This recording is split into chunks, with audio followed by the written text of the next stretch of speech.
I'm Tami Garcia, and this is Roots Renewed, where we explore who we are, where we come from, and how we reconnect. I grew up disconnected from my Dominican and Jamaican heritage, and as an adult, I chose to reconnect. Today's guest is Anika Hobbs. Born in Boston, Anika is a multi generational entrepreneur who later traced her ancestry back to Cameroon. She is the founder of Nubian Hueman in Washington, D.C., a retail space centered on designers from the African diaspora. Before launching Nubian Hueman, she worked as a district manager for H&M. As she traveled and met Black creatives, she started asking herself, if I can find the same white shirt anywhere, then why can't I find designers from the African diaspora just as easily? So she built that space herself. Anika, welcome to Roots Renewed. Thank you. So honored to be here. I'm so excited to have you. Now, when you think about who you are culturally, what comes to mind first? Culturally, African American. That's the first thing that comes to mind. And I say that because I was born in the United States, my parents, my grandparents, but my roots are on the African continent. So just like everyone else can say they're Irish American, Italian American, I'm African American and very proud to be that too. And what does that look like in your everyday life? Being an African American, Yes. there's beauty in their struggle, especially being here in the United States in Washington, D.C. So it's beautiful because I've grown to understand the power in my melanin skin, the lineage that I do come from, that I do know about, how strong and beautiful that is. But of course, because of society and racism, capitalism, all of the things, being a Black person anywhere has its challenges because of that. Okay. And when we spoke, you mentioned that you did your ancestry and you found out that your lineage traces back to Cameroon. Yes. What shifted for you when you learned that? I think not knowing where your ancestors come from, sometimes you feel a little bit lost when it comes to tradition, language, or just even having somewhere to point to on a map, on the globe, like where is my family from aside from here? So once I learned that my family doing African ancestry, I learned that my family is from Cameroon, West Africa, specifically from the Mosa people. That kind of was the guide star to tell me where it all began. Not only do I just know about my mother, my mother's mother, but now I know where we all come from. That has helped me define and identify myself, but also is a very powerful thing for the rest of my family as well. And it helped you define something for yourself. Did it help you define something that was already there, or did it bring up new things? I always had an affinity for other countries. I was born in Boston, but I grew up in Cambridge, Massachusetts. 1985, which is when I went to kindergarten, they started something in Cambridge that they were going to mix students up, move children to different schools based on socio-ethnic backgrounds, their parents' income. It was all sorts of different folks kind of shaking up. Mhm. I ended up going to Moore School for elementary school, and my class was Indian from all parts of the Caribbean. So Jamaican, Bajan, Haitian, Dominican, Puerto Rican, all parts of Africa. We had a lot of Cape Verdean, Nigerian, Ghanaian, Ethiopian, Italian, and Swedish and Norwegian. So people all over the world were in my class in my school. It was a very international upbringing, having friends from all over the world. They were either from there or their first generation. So going into their homes, eating their food, hearing their language, it inspired me tremendously. As I got older, I started to wonder what original foods and language belong to me. Now, learning that my family comes from Cameroon, at least my mother's line, that kind of helps me to understand who I am, understand the nuances and things that are the same and things that are different. It defines where and how and who on my African side. And tell me, did it complicate anything? I don't think it complicated anything. I think for me, it was a little bit overwhelming because there is so much to learn. It's not like Cameroon is just right over the water. And I still haven't been there yet, although I've been close to it. But it didn't complicate anything. I think for me, it was more so no, it was pure joy in learning that. There was no complications in that whatsoever. It was pure joy.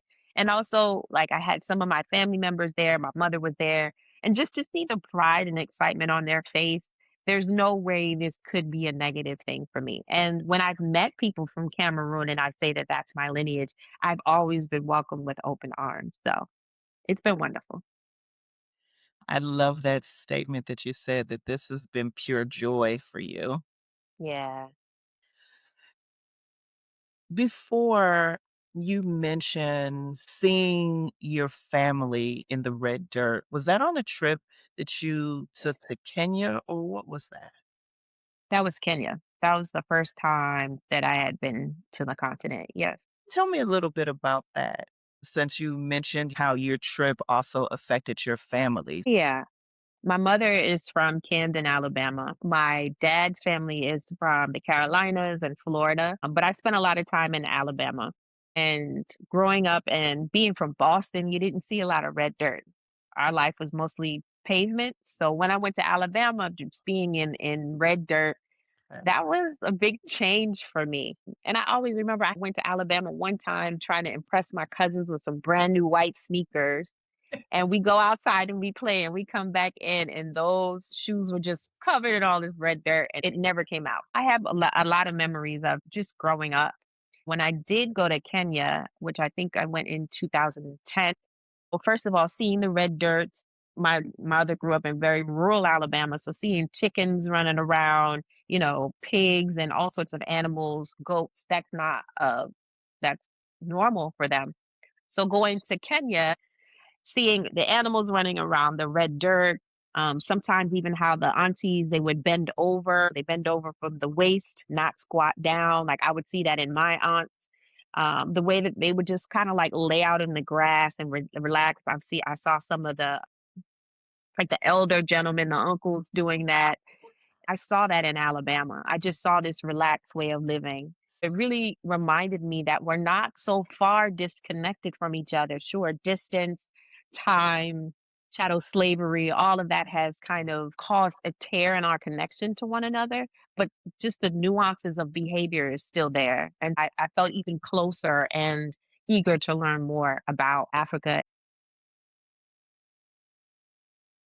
And a little bit about your family. How has this helped them or changed them knowing their lineage?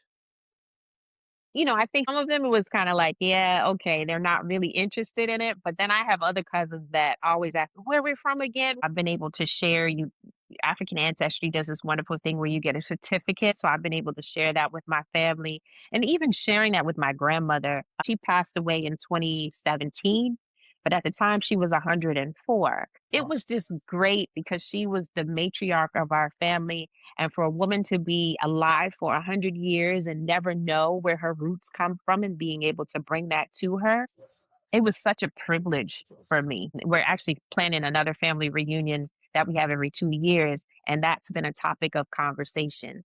And we've been talking about our African heritage. The theme this year is legacy because, we come from something very powerful, and that's something that we should pass on to our children. It's definitely changed the scope and the vision of us as a family. Wow, 104 years old at that time. Mhm. What a blessing. Oh, yeah. In my work, I often talk about heritage fragments.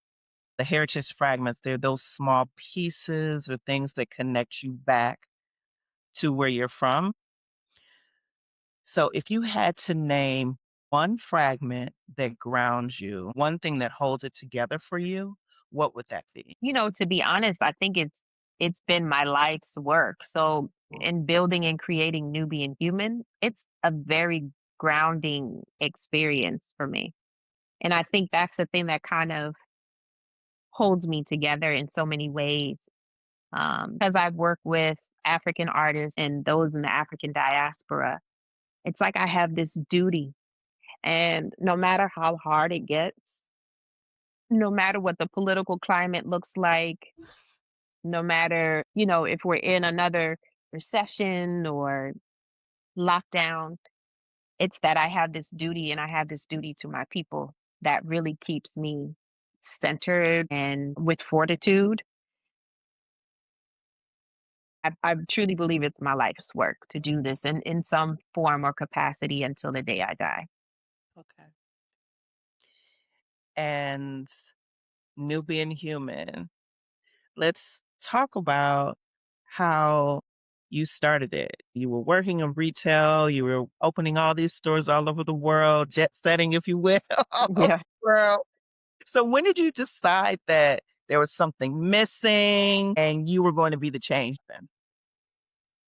It was really early on. It's very interesting. I would say within the first couple of years of working for H&M, which was a very exciting time. I started out right out of college as a sales associate. Never thought I would stay there or could build a career from there, and I ended up working for them for 11 years. But within the first couple of years, I just saw how the excitement of people buying fashion, the excitement of new things coming out. I would go to these festivals or events, especially while I was traveling, and I would find these incredible artists. I'm just like, you deserve to be on a shelf. You deserve to be hanging on a rack. Like, I don't understand why this is not happening just like where it happens for my day job. So I really got the bug very early on and I started taking business classes just to understand the back end of business. But honestly, H&M was my PhD, if you will, because they were new to the US, so they were trying things out. So I got to learn what worked, what didn't work. Um, I got to meet incredibly talented people and kind of they built the blueprint for Nubian Human them. Okay. When you decided that you were going to build Nubian Human, was there something that you had to see in yourself first before you decided to move forward? I mean, you decided you were going to do it Mhm, almost immediately, but you continued at H&M for almost 11 years. mhm. So, what was that change that you decided now's the time? I knew that I was going to open a store, and I didn't think that Boston or New England at the time had the right demographic for what it is that I wanted to do. So I had told my managers, and they said you can either go to Atlanta or Washington, D.C. Well, I decided DC. It's an epicenter of culture, commerce, international relations, and everybody knows Washington, D.C. around the world. I thought, and it's Chocolate City. Why not go where the chocolate is for what I want to do? To be honest, I had saved a whole lot. I lived below my means as much as I could. All the time that I was traveling, you're paid per diem every day. You're paid overtime. I would save all of that. I would say the big change was I was always taking classes. I was always trying to find ways to learn more. But my dad was extremely sick. And I remember I had a new supervisor and he said, I'm going to need 110% from you, and I knew I didn't have it. And so my coworker who does the finances, I told him how much I had, what I wanted to do. He typed in his numbers and he was like, I think you're ready. So I left the company in 2012 and then a year later I opened up. So part of it was my dad and part of it was I had learned a lot. I saved enough money and I felt like it was the time. And from where you started to now, how has the vision grown? Gosh.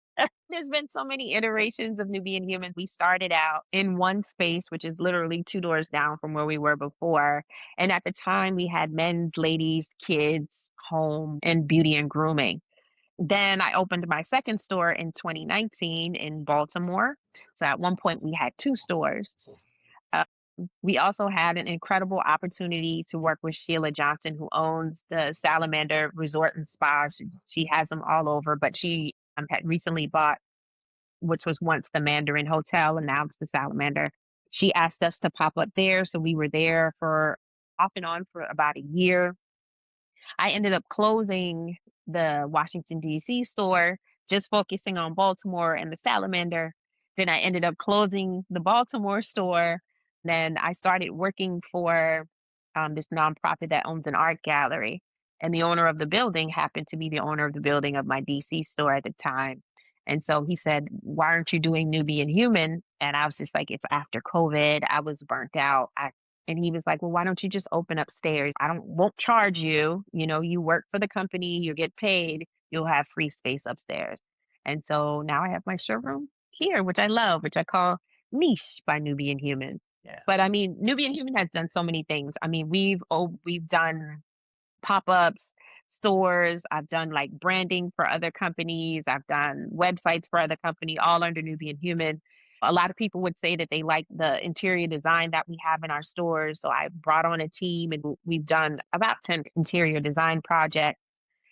It's brought me to an opportunity. I have a show up now in which I curated an art show. Travel, I just recently took a group to Dakar for Dakar Fashion Week in Senegal, which was incredible. So we had an amazing time. It's opened up so many opportunities and had so many iterations. And who knows what's in store in the future. In a conversation we had, you mentioned that African fashion was your gateway drug. Mhm. Tell me, what does that mean? It's a gateway to what? Well, I wouldn't say it was my gateway drug. Maybe I was the pusher for the gateway drug. Just the same way how I talked about, being African American and not really knowing specifically where on the continent my roots kind of came from. Coming to Washington D.C., which really celebrates African heritage a lot here, but a lot of folks didn't know where they came from. And I think the way in which they connected to it was through the fashion.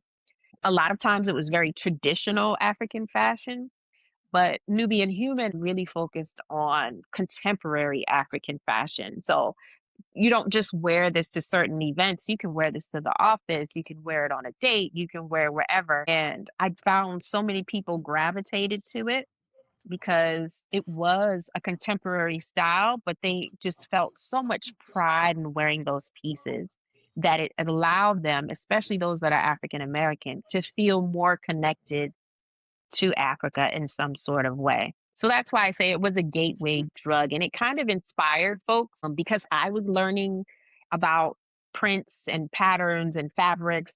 So then in return, I'm having that conversation with folks as well. So they're learning about what they're wearing, what that color means, what that print means, where that fabric comes from, how it's woven. I think it just inspired people to learn more about African culture. So that's why I say it was a gateway drug. What? I love African fashion. Me too. All forms of it. All forms of it, exactly. And I know how I feel differently when I put it on. Mhm. How have you seen others respond when they put the fashions on? What do you see change in them? I have seen people beam with pride. Um, it's almost magnetic at times. You can see like their chest is out, their shoulders are back. And especially when the designer really knows how to make something that's new, contemporary, the fit is wonderful, the fabric is great, which is what we really look for.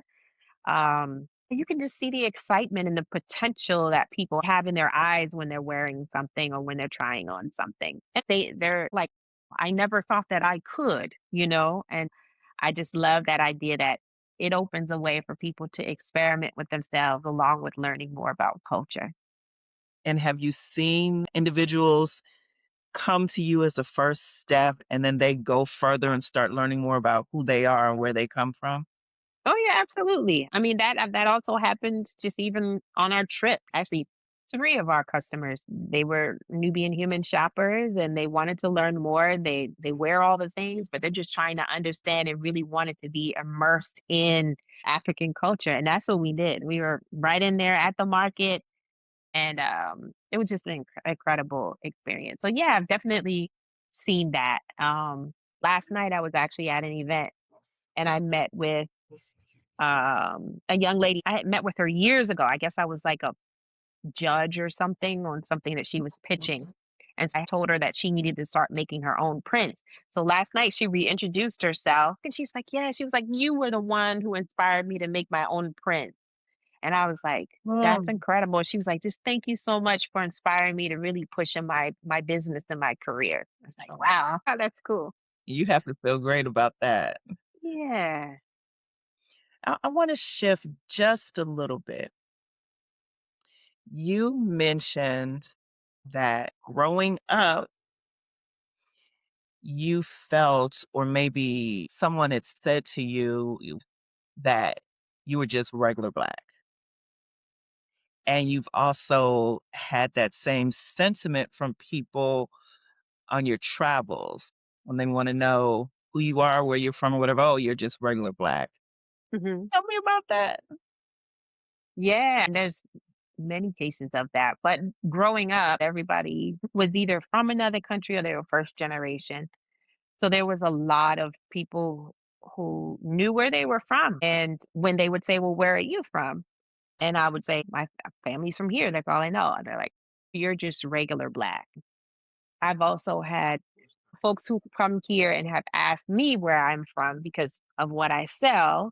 And I said, oh, no, I'm actually from Boston. They're like, no, no, no, where are you from? Where's your family from? I'm like, Boston.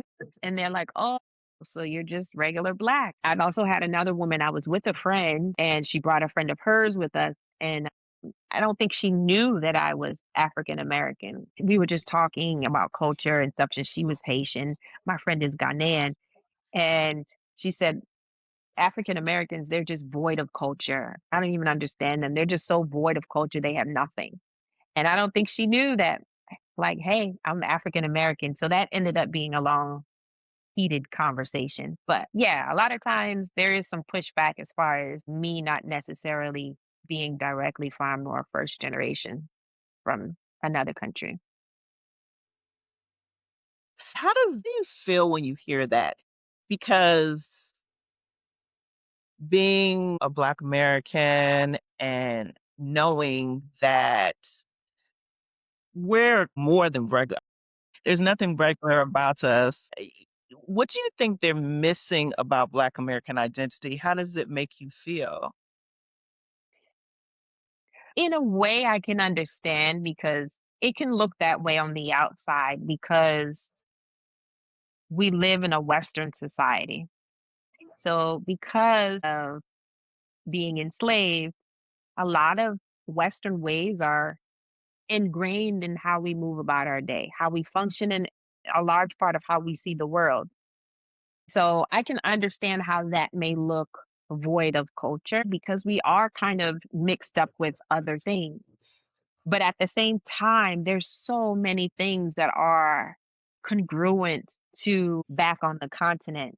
And there's so many things that as Black American people, African American people that we've created on our own just due to the circumstances that it has now become culture. This is how we do things. There's certain things that we do in our home that we only understand because this is what we do as a people. But sometimes you don't see that on the outside because we've had to assimilate for being here.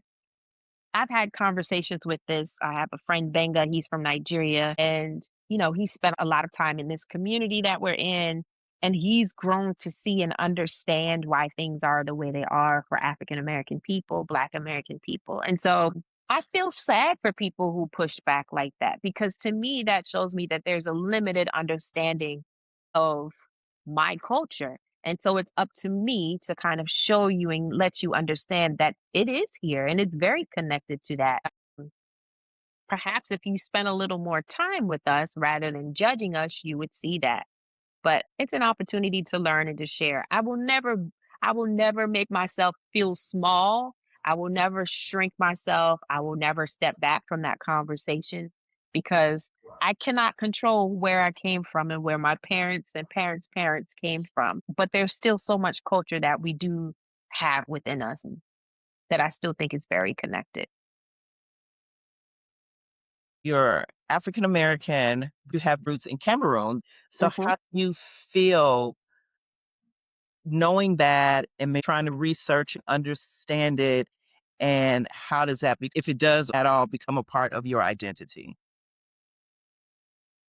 Uh, I'm not even sure I know yet. I don't know, but I do know that when I go there, it'll definitely open my eyes and expand the range of what I understand of self. But anytime I've traveled to Central America, South America, anywhere on the continent where there's people of color, I have grown to learn more about myself and my family and where they come from and things that they do. And so I'm sure going to Cameroon, because I definitely think I have to go. I think it's more than just reading or watching videos. I think you have to go, you have to immerse yourself in it. And I don't want to go with rose colored glasses on either of what life is there, but I think immersing myself will definitely change my understanding of self. In learning all of these things and building Nubian Human for other people, what has been renewed in you? I don't know if it's been renewed or if it's been built, but community. I didn't learn community until I came to Washington, D.C., specifically Southeast D.C., Anacostia. But then through Nubian Human, I've just seen such an incredible amount, and I'm so humbled by it, of community. People wanting to show up just because they believe in what you're doing. And I mean, that feeling is it almost there's no words for it, that somebody sees your vision, see where you're trying to go or see what you've done and they want to support that. So I think for me, community and just the ways in which they've shown up. Well, there's been hard times for Nubian Human and the way in which even just some of my vendors have shown up for me. I just feel like I am so rich and it's not in money, but I'm so rich in partnerships and connections, and I feel like I can go anywhere and I will be supported. I don't know if I would have gotten that if I had stayed in a 9 to 5 or played it small or not built a business that is going across the waters. I don't know if I would have been that person. But, yeah, I just feel rich, I feel wealthy, and I feel like there's no way I can fail. Things can change, but there's no way I can fail because I really have an incredible support system across the globe. I love that. That's beautiful. So, what are you intentionally preserving or passing on through your work? I think in a way is like is to just start, right? And I think it's just start, put it out there, let the universe hear you, and go where it's taking you. I think that's the one thing that I feel like I'm carrying. It's just for people to try. Whatever your dream is, just try. And you'll never know what happens because there's so many things that I've written down for Nubian Human when I first started that just somehow came into fruition. There was no map for it. And then there's just been opportunities that I never would have thought of that have happened as well. So I think for me, it's just like I want to inspire people just to try for their dream. And I know it sounds corny, but I swear it's one of the most incredible things. And I think even just working Nubian Human, I always say there's nothing like your first energy belonging to yourself. I'm not running first to punch into anybody's clock. My energy is mine. And I get to put fire and dynamism into something that is mine and for my community. And also I want to pass down like just culture, however.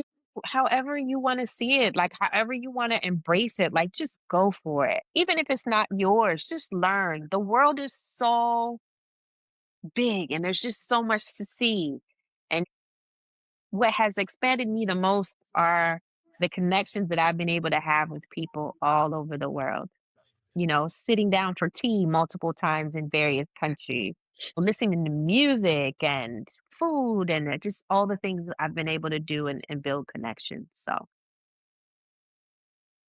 And all the things that you've been able to do for Nubian Human. I would love for you to show us just a little bit of Nubian Human. let's see if I can make this happen. So this is Wani Fuga, a brand out of Nigeria. They do this print themselves. It's an incredible brand, beautiful, top notch garments, pleated pieces, which I absolutely love. We do have also this section here, if you can see it. So this is a change purse. We have wallets, passport holders, luggage tags by a brand named Shaban. He is local here, but all of his pieces are made in Ethiopia, and Ethiopia is known for having some of the best leather. Even the Italian leather is actually from Ethiopia. So, and we have this bag here, which is from this Senegalese brand, Diara Blue. It's got a bamboo handle. It's leather.